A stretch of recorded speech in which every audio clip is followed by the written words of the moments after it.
Good morning. Welcome to Ctrl+Art Create, a podcast which explores how contemporary digital art transforms the world around us. We have a very special guest today, but let me introduce myself first. I'm Tatiana and co-founder of Vernissage, which is a digital art platform which sells and rents digital art. And here I have a very special guest today, Laurynas Jonusauskas, who is right now he's running the opera gallery, but you've not always been into the art scene, correct?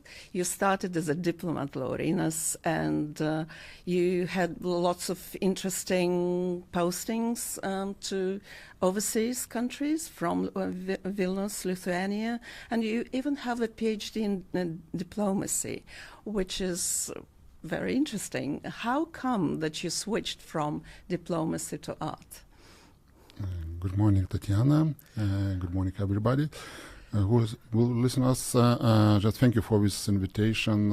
Happy to be here this morning and to talk about art with you. Yes, my experience in this area, it's from childhood came because my parents are artists. How it's constructed my life, it was also very interesting because during my childhood I was a very active boy. I love to play basketball, to be very active with my friends, and my parents thought that I can be an artist as well as there, but it was too difficult for me to sit about 4 or 5 hours per day and to try to draw something and to do the sketches. I decided to be in art after a lot of years. Yes, I got a PhD in diplomacy. I studied in Vilnius University. I studied a lot. Also, I'm educated in Grenoble Graduate School of Business. So I studied a little bit in Sotheby's Institute of Art and belong as associated member to Appraisal Association of America. Yes, everything is related with art. And before, also, I was related with Maserati company. I was CEO in my region. So diplomacy, I spent as diplomat about 15 years. Mm-hmm. But after all my activities, after all my academic life, I went back to my childhood. I decided to be in art where I started. Yeah, we started with my family environment. Mm. I love to be in art. I love to talk about art. I love to notice some interesting in art market.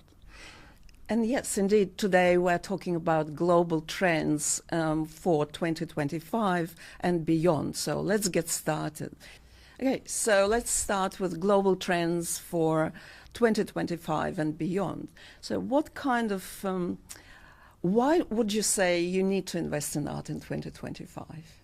Why people invest in art, and what kind of returns they can expect from this? It depends what you want. If you want to gain emotions from art, yeah, you can achieve dividends of pleasure.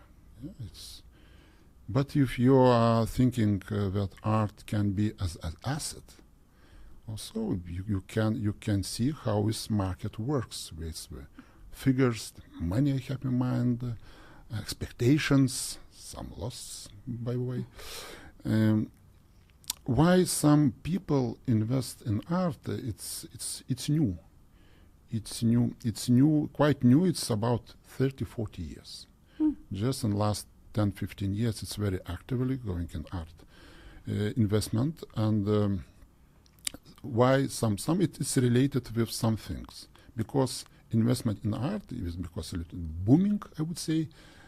Not this year. This year, art market a little bit shrank, and we see slowing down. Yeah, it's if you speak about the contemporary art galleries, it's slowed down about up to 50%.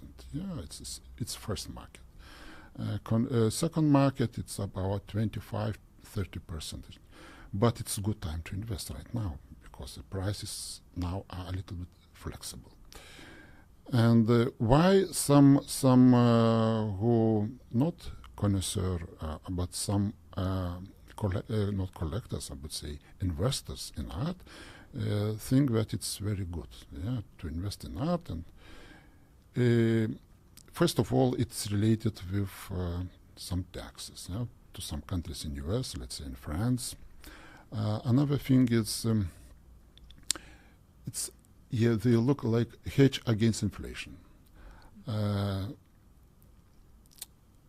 Low correlation with stock market. Some wealth preservation. Also, it's related with culture and social status. It depends how you see this investment. Investment we can divide in, I would say, in three parts. First was speculation. Speculation is if I buy for some emerging artists, let's say it's some amount. I spend some amount of money and I have some expectation to resell in 1 year. I would say it's speculation. But from investment point of view, I would say 3-5 years is very fast, and from 5 up 15 years, it's quite a normal period of investment in art. It depends. What kind of art. It is related with emergent artists. It's quite risky, I would say, but it can be very profitable. If you would like to invest, let's say, to already stable artist who is already in museums, I would say it's quite conservative investment. It's related. You can expect 3-5-6% return. If we are speaking about the emerging artists, it can be financial return up to 500 or more, even more percent. But you should know maybe you can lose. You should understand. Average return from investment in art is around from 8 up to 12%. That's good. Very good. So multiple reasons why people invest in art. And if you're to talk about 3 to 4 maybe most important trends in the global market right now, in global art market, what would that be?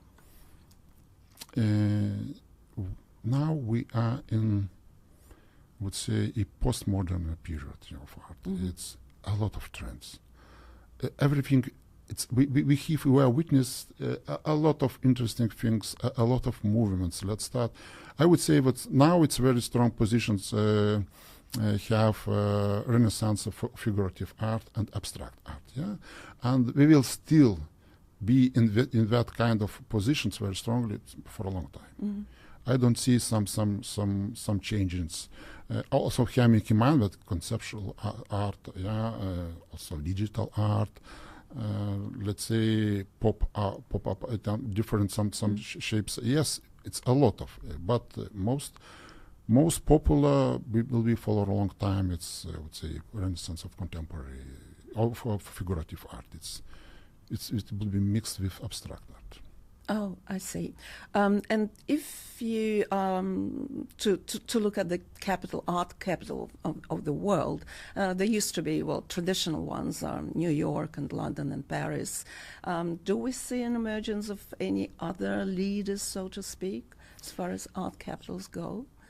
Art market is split in 3 main cities. I would say it's New York #1. After it's about around 100 years, New York is, I would say, it's main hub in the world of art world. In second places, it will be London, can be, Hong Kong, Beijing, and maybe Paris. Paris is a hub because a lot of museums, a lot of galleries, also auction houses, Sotheby's Christie's. But New York is #1. What else, I would say, in art suburbs? In art suburbs, we can see regional art hubs. Let's say we can take Latin America. It will be Rio de Janeiro, Sao Paulo, or maybe up and nearby USA. It's Mexico. It's Mexico City. In Asian, I would say it's Singapore. I would say also Hong Kong, Beijing, it's also very strong. And in Asian countries, in the Middle East, I would like to stress, emphasize the very importance of Emirates, United Emirates. We see that's very huge transformation. Yeah, from nowhere to the one of the main places of art world. It's Dubai and Abu Dhabi. Yeah, and I actually had this question, what changes you see in the Middle Eastern market, but you sort of answered it. We've seen this renaissance here. Yeah, absolutely. Yeah. It's very interesting to know, to be here in this place and to see the transformation when let's say at Abu Dhabi, it's going to be open soon, the Guggenheim Museum, Louvre already the place established, and Art Basel, #1 art fair in the world, also coming here in Abu Dhabi. Oh. Will be, yeah, it's related with Abu Dhabi fair. Okay. You will see that it will be, I would say it overtake the Hong Kong. I think that all attention from Asian countries will be here also. It's Dubai and Abu Dhabi. This area will be not only Middle East, one of the main hubs, but also Asian countries as well. It will take. Okay. It's very actively transforming right now. We are very seriously witness it. It's very interesting to see, because here a lot of money. A lot of very strong institutions working with art world. A lot of investments. If I remember, it's around $3.5 billion invested in art environment here by the government of Emirates. It's huge things. It's very interesting. Yeah, that's very interesting. So money is one of the reasons. Yeah, absolutely. Yeah. And kind of resurgence of all these institutions, new cultural institutions. It's funny though that we still don't have an art museum here in Dubai, but we have several in Abu Dhabi. Yeah, and very good ones at that. And if you're talking about art styles that are becoming popular, you already mentioned figurative art. Renaissance of that. And what about outsider art or nature-inspired art or craft-inspired art? Do you see anything else apart from this emerging? Yeah, it's very interesting if you're speaking about outside art. I'm not very strong familiar with Roger Cardinal, who is coined this title in 1972 as outsider art. Maybe you are aware that I would say that more than 90% of artists, it's outsiders in the world, because more than 90% of artists never been exhibited in galleries. It's amazing, because in the art market we have only 6,000 artists who are actively exhibiting. Yes, exhibited in the art market. And what about others? Others, I have in mind 120 million artists in the world. Wow, it's a lot of artists. Yeah, it looks like outsiders. Yeah, they never been exhibited at the galleries. Just how they try to sell their artwork, how they sell to be represented. It's an issue for some of them, because some of them are in the streets, not as street artists, but in the streets. Some of them are trying to find some solution to sell from artist studio to directly to the customers.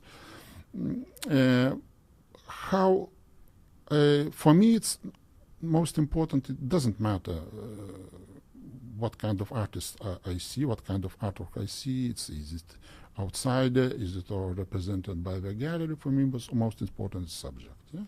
And I'm always trying to find intellectuality in the artwork.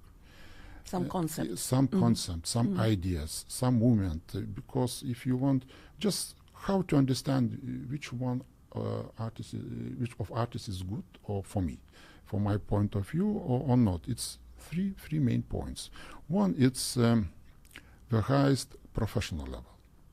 Second is uniquality. And third one is actuality. If I find in one artist list, I can find it in the street, it's fine. For me, it's fine. But gallery business, the galleries are also professionals. We're trying also to find in the street something interesting. And I almost can be sure that all with good professional level artists I can find in the galleries as well. Okay. And if we're talking about artist names, just give us a little bit of insight. Who now are some of the emerging artists, but maybe also traditional artists that we need to pay attention to? Yeah, you can always pay attention to, let's say, to number one artists who are most sellable, are most expensive. Yeah, most expensive. In place number one, number two, it's Andy Warhol and Pablo Picasso. But from alive artists, I would say it's number one, number two. It's the most expensive artist, Jeff Koons, pop artist, and David Hockney, also pop artist. If you want to find something interesting from emerging level of artists, I would say Yuknovich, Flora Yuknovich, as I remember. She's from British. And I would say emphasize Alison Katz. Alison Katz, yes. But to be frank, I would say that you don't need to check. If you want to be successful in Western art, you don't need to check to try to find the names. You need to find right galleries. Okay. It's most important. like opera gallery, for example. Opera, yeah, one of them, because Opera Gallery, one of the biggest galleries in the world. But I have in mind it's 4 mega galleries. 4 mega galleries in the world are Pace Gallery, David Zwirner, Gagosian, and Hauser and Wirth. What does it mean by mega galleries? Mega galleries means that in almost all continents you can find these galleries. And if you want to be successful investor, you can check the names, artist names, in these galleries' websites, and can invest and wait 25 years. Okay. Because all in contemporary, you need to wait long, but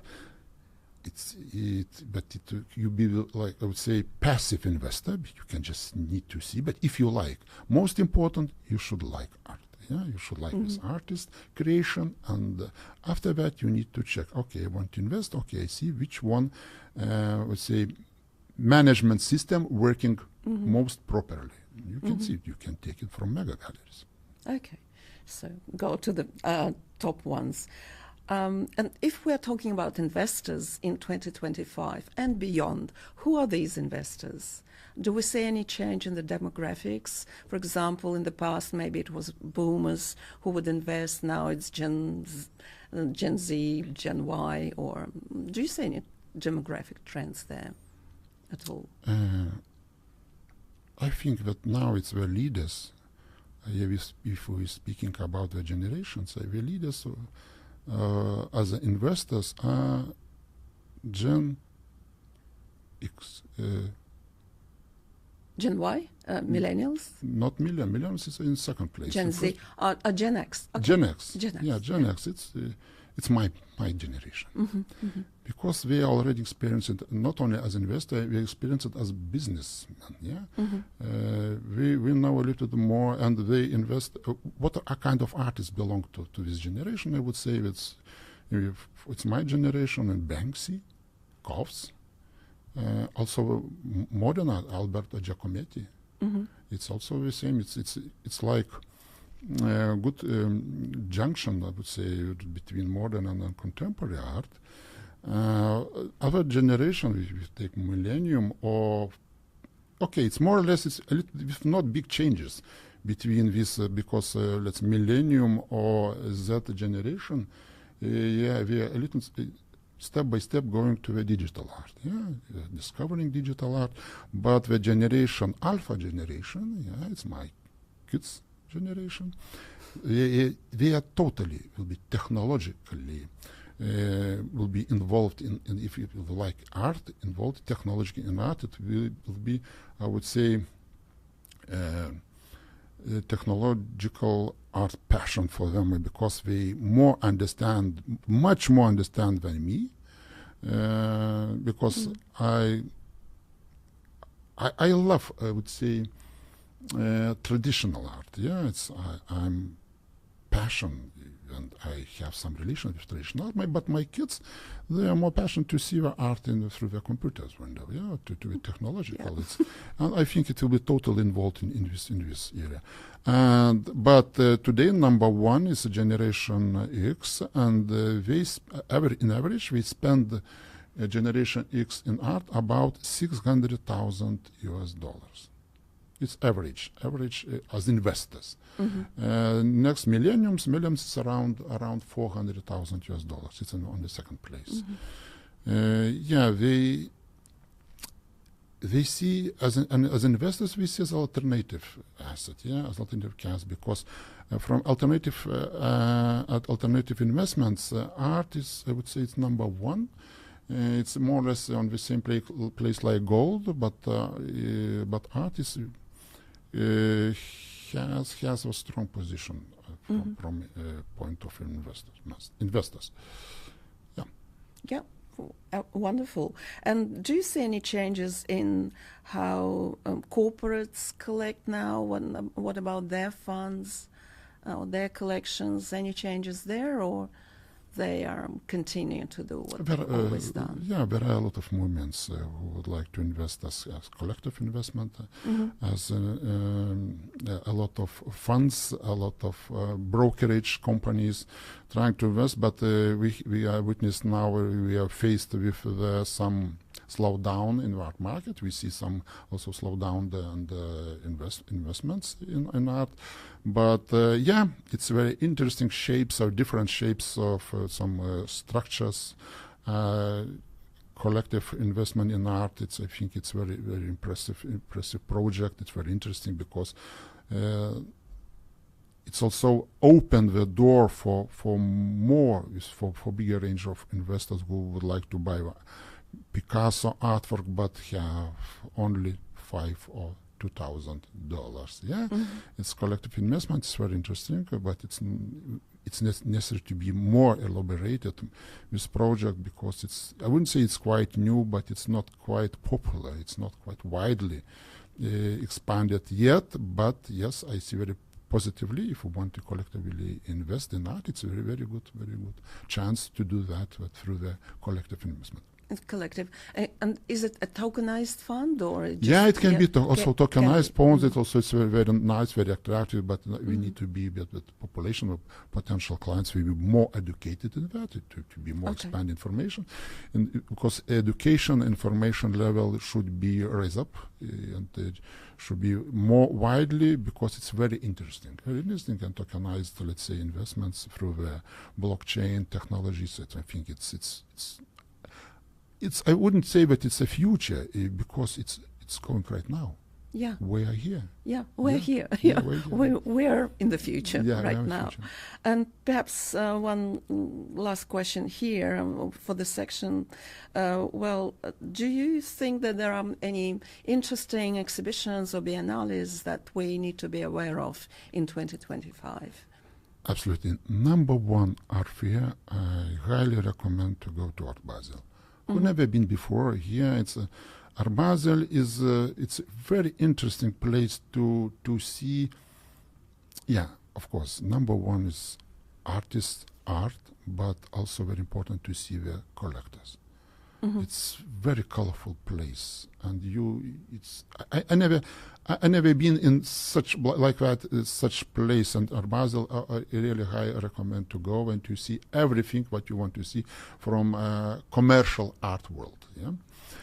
Also Miami Art Basel, Hong Kong Art Basel, and I think in nearest future will be Abu Dhabi Art Basel as well here in the Middle East. It's very good thing. And another fair is Freeze. Also mega fair. Venice Biennale, it's very important. Venice Biennale and Armory Show. It's these are fairs who are main fairs who participating in not in one region. It's it's a multi-country, multicultural it's events, and I highly recommend to visit, especially contemporary. Contemporary, where I live now, right now, it's contemporary art, it's around us. I'm supporter, I'm follower of contemporary art. I love it, and also recommend to visit art fairs of contemporary art. Also, we will see in the upcoming months. It's in November. Will be once again will be art fair in Abu Dhabi. Abu Dhabi, it's I love to go here to see the interesting artworks of regional interesting artists. Really, it's very. We are here. It's a very huge event as well. Right. Oh, okay. Thank you. And you had some questions about digital art trends as well to me. Yes, Yeah, absolutely, so, Tatiana. yeah. I would like to ask you about, because it's I want to know more about digital art and the digital market. First of all, but I want to ask you how you found yourself in art. Well, I actually found myself in art through technology because some time ago we were running, that was 2018, we were running a big community here who were crypto enthusiasts, people who were interested to learn not just about cryptocurrencies or how you trade them, but really about new projects and the blockchain technology itself.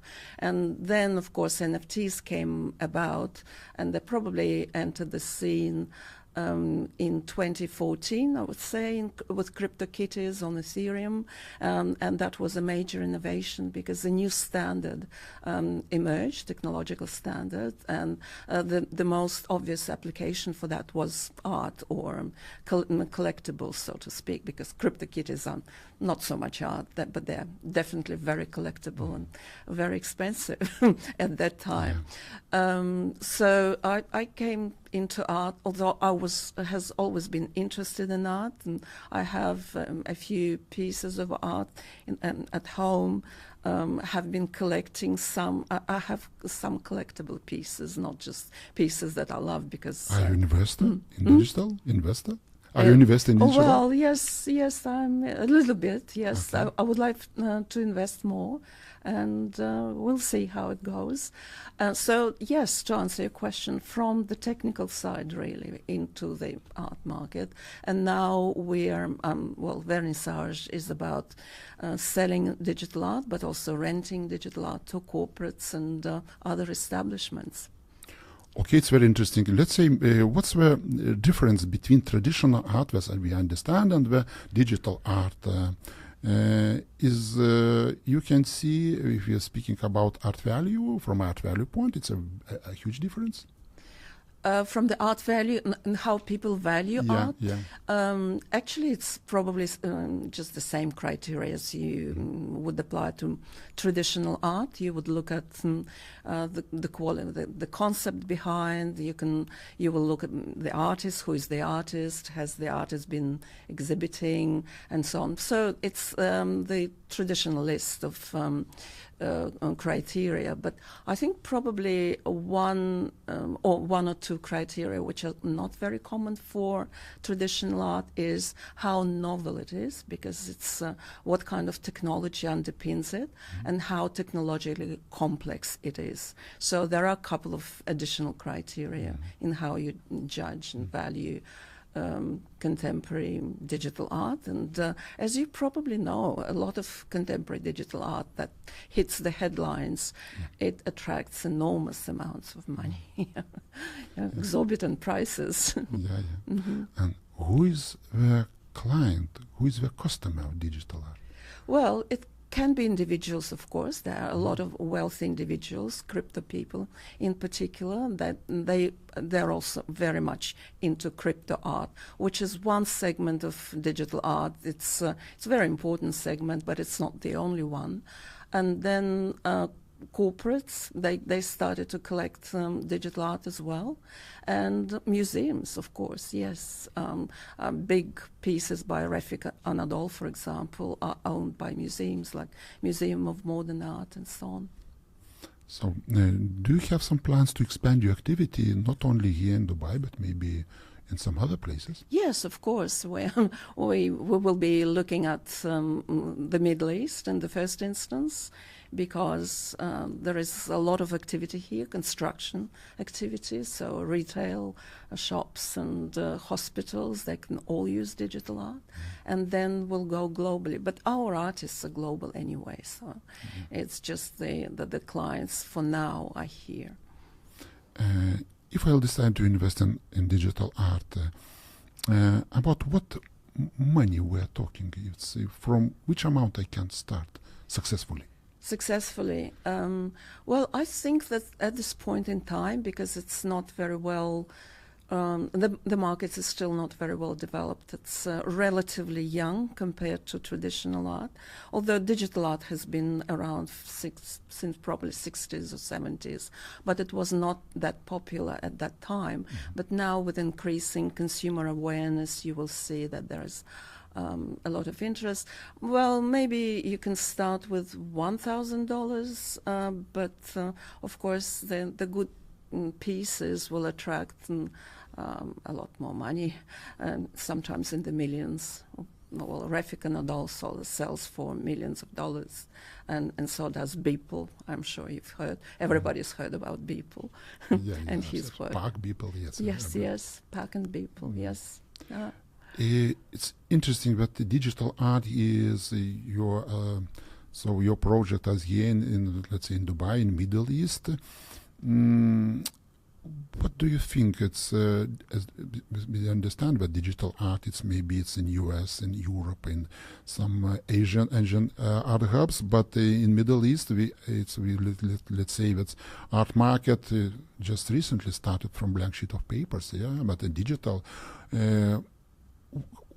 How you see the future of digital art here in the Middle East? Is it just started, or you can see a bright future, or already it's booming right now? I don't think it's booming right now. It's probably still early stages, and still the most significant markets are New York and some parts of Europe. Although I would say that the interest in Asia is not so big, but I think in the Middle East it will be. I think it will be on the rise. Of course, it's only just my projections. I don't have a crystal ball, and nobody can say. But if you look at the numbers, and just have a couple of numbers here, it's not about the Middle East, it's just the market in general. Some analysts value the market at the moment at $12 billion, and they say that by 2032 it will reach something like $40 billion. So it's a significant competitor to the traditional market, because the traditional market is, how much is it? It's around 65 billion. 65. Yeah. So, and it's going to grow at around 14% per year, according to, again, some estimates, and probably 2D, 3D digital art is what will sell most. It's digital art, it's mostly for young generation, it's attractive as art, or it doesn't matter. Well, it's across the spectrum. Yes, I would say that Gen Y is more attracted to digital art because they are technologically savvy, and we can say Gen Z. But it's a little bit of a misconception. A lot of people who are our age are also interested in digital art and buy digital art. Okay. Right, and I have a few questions for you about your new project, which is Warm Art Invest, and it's basically it allows women. It's targeted at women to invest in art more confidently and competently. So, what's the objective? What's your vision for this project? In our vision, our idea was to launch this project. I would say, having in mind two main points, to make trends. I would say it's first of all to expand education to this market, and not only to this market, but expand more widely. But also our main focus is here, Middle East. And another point is to attract interest from women's side, through the art to let them to go to the wider world, to understand that from education level we can talk about art investment, how to understand the finance world through the art. It's very important, and that's it's our idea was to create this platform, educational and learning platform. For women, but not only for women, and for everybody who would like to know more about art market, art and investment. Well, interestingly enough, women investment by women is not very huge, right? As percentage-wise, and it's the same with gold and silver. Women are really investors in those precious metals. We are quite optimistic. Maybe we are idealists, but the thing that it's a very important platform, and the possibility to not only women but all wide range of people who would like to be in art world and to understand more about it. It's we create the possibility, and we hope that this project will be very successful and interesting. Yes, I hope so. I'm a little bit involved in that too, so I have a stake in the success of the platform. And you also mentioned some other initiatives related to WOM Art Invest. I know it's still early stages, but maybe you can share with us something about the future plans or future projects, what kind of seminars maybe you will be running. Yes, it's one of our seminars is educational seminars about art market, or how to invest in art. What does it mean? How if you already have artwork, but you have some plans to sell? Yeah, if it's at small home, you would like to change your collections, and we are going to have I would say some educational programs that could reach the potential interest people, how to sell artworks, how to buy artworks, how to behave in art world and art market, how to understand which one of artwork is, what's the value of artwork.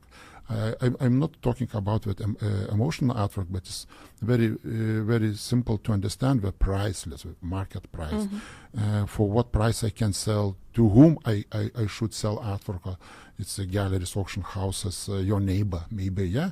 And you should understand the structure of this art market. That's why it's our platform and our projects are related with educational level, and we like to present with our lectures, how to behave in art market. And you have a seminar upcoming, right? Yeah, we have seminars on the 10th of April. Yeah. Okay. We're talking about so we can invite everyone to join the seminar, and a webinar rather. Yeah. It's totally free, correct? Yeah, absolutely. Yes. So Laurynas will be talking about art investment and why bananas stuck to the wall can cost so much money. Yeah. And I will also have a short segment there on digital art, how to invest in digital art, what it is, and I'll give some names of digital artists who are really popular, or you can have an eye on them. And finally, thank you so much for this insightful conversation, Laurynas. Where can people find you, apart from Opera Gallery, of course, yes? Do you have social media profile? Do you have any other points of contact with maybe you? If we mentioned WOM Art Invest, it's from website, we have all necessary contacts. We contact me or contact our colleagues, and if will be some questions about art market, if will be some questions about what kind of art we would like to buy or sell, the potential clients or interested people can contact us. We will help and we'll assist. We'll be happy to provide more detailed information about WOM Invest, art market, and we are ready to be friends. Okay. Thank you so much, Laurynas. Thank you for inviting me. Thank you so much.